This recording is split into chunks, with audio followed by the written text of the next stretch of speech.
kung napagod na tayo pero hindi natin pinaparamdam? Paano kung gusto mo nang sumuko pero ang tanging pinapakita mo lang ay ang paglaban?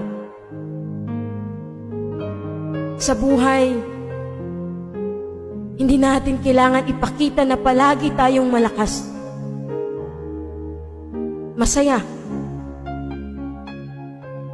Minsan, kailangan din natin ipahinga.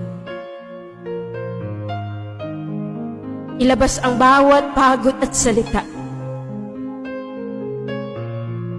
Maraming hindi nakakaintindi.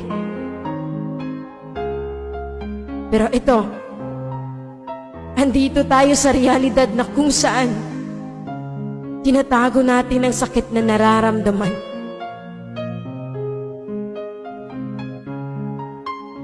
Kailan ba dapat tayo magpahinga? At kailan sabihin na ayaw ko na? Kasi maraming pagkakataon na ang sarap bumalik sa umpisa. Na walang iba.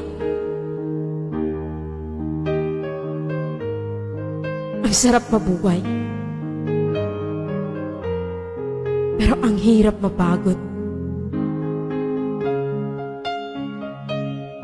Sa mundong ito, hindi natin kailangan ipakita na masaya pa tayo.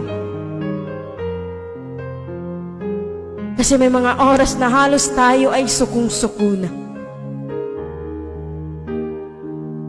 May mga panahong ayaw mo na,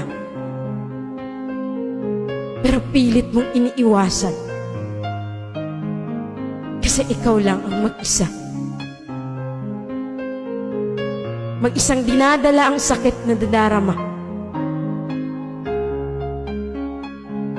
Alam mo yung pakiramdam na walang-wala ka na. Wala ka nang masabi. Dahil pagod ka na sa paulit-ulit na sakit. Yung parang ayaw mo na. Napapagod tayo hindi dahil mahina.